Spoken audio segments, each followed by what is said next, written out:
बुजुर्ग परिवार की ताकत होते हैं, बुजुर्ग परिवार की शान होते हैं। ये अपने बच्चों को उंगली पकड़कर चलना सिखाते हैं, दुनियादारी सिखाते हैं और बच्चों को कामयाब बनाते हैं। लेकिन ये जब बच्चे कामयाब हो जाते हैं तो इन बुजुर्गों को बोझ समझकर सड़क पर छोड़ देते हैं या फिर ओल्ड एज होम में छोड़ देते हैं। ऐसे ही नोएडा के सेक्टर 55 के एक ओल्ड एज होम पर सरकार की तरफ से छापा मारा गया, जहां 40 से ज्यादा बुजुर्ग ऐसे मिले जो काफी ज्यादा बुरी हालत में रह रहे थे। बुजुर्गों को कमरों में बंद ताले में रखा जा रहा था। महिला बुजुर्ग ऐसी थी जिनके हाथों को कपड़ों से बांधकर रखा गया था। कई बुजुर्ग ऐसे थे जिनके शरीर पर एक भी कपड़े नहीं थे।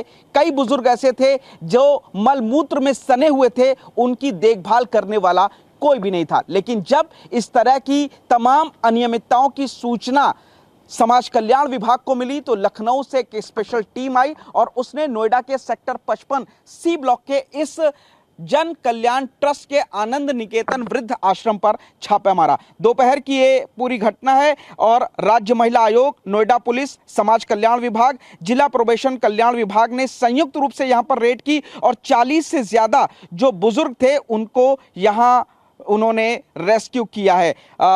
जो राज्य महिला आयोग की सदस्य मीनाक्षी भराला, वो भी अपनी टीम के साथ मौजूद थे। उनका कहना था कि बुजुर्गों को बांध कर रखा गया था, पुरुषों को तहखाने जैसे कमरों में रखा गया था और यही वजह है कि यहां पर बताया जा रहा है कि जब टीम पहुंची तो काफी ज्यादा अनियमितताएं सामने पाई गई थी। जो बुजुर्ग थे उनकी देखभाल के लिए सरकार की तरफ से हर साल 2.5 लाख रुपए मिलता है, जबकि मासिक खाने पीने और खर्चे के लिए 6,000 रुपए महीना इस एनजीओ को मिलता है। लेकिन यहां पर खाने पीने की व्यवस्था काफी ज्यादा खराब थी। बुजुर्गों की देखभाल करने वाला कोई नहीं था।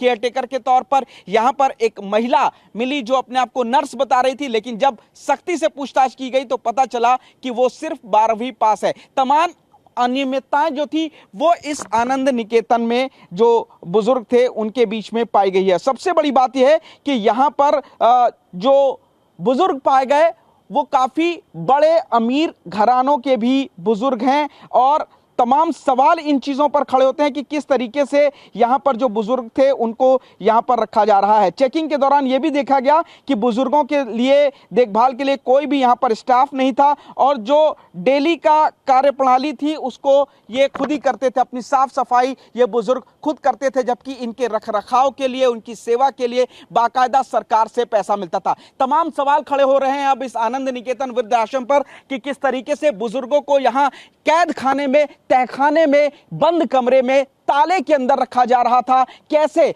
महिला, जो बुजुर्ग महिला है जिनकी उम्र 70 साल से ज्यादा, 80 साल से ज्यादा थी, उनके हाथों को कपड़ा बांधकर रखा गया था। उनके ऊपर तमाम यातनाएं की जा रही थी। उनकी सुरक्षा के लिए, उनकी सेवा के लिए, उनकी सुविधा के लिए, उनकी बीमारी के लिए, उनके कपड़े बदलने के लिए, उनके खाने पीने के लिए, उनकी साफ सफाई के लिए यहां कोई भी ध्यान नहीं दिया जा रहा था। बल्कि हालात तो इतने दयनीय थे कि कई बुजुर्ग मल मूत्र में सने हुए मिले। अब यहां से 40 बुजुर्गों को रेस्क्यू कराने के बाद सरकारी वृद्धाश्रम में रखा जा रहा है। वहां से उनको अलग अलग जगहों पर लेके आएंगे। फिलहाल इस पूरे आनंद निकेतन वृद्ध आश्रम को यहां पर सील कर दिया गया है और तमाम सवाल अब इस वृद्धाश्रम पर भी खड़े हो रहे हैं कि कैसे वृद्धों की सेवा के लिए जो वृद्धाश्रम में बुजुर्गों को रखा गया था उनके ऊपर कितनी यातनाएं दी जा रही थी। लेकिन एक सवाल समाज के ऊपर भी खड़ा हो रहा है, उन परिवारों के ऊपर खड़ा हो रहा है, उन बच्चों के ऊपर खड़ा हो रहा है जो अपने बुजुर्गों की सेवा करने के बजाय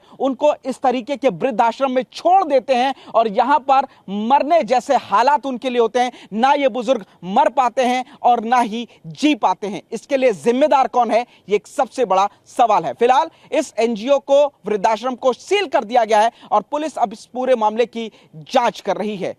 कैमरामैन नदीम के साथ पुनीत शर्मा, टीवी 9 भारतवर्ष, नोएडा।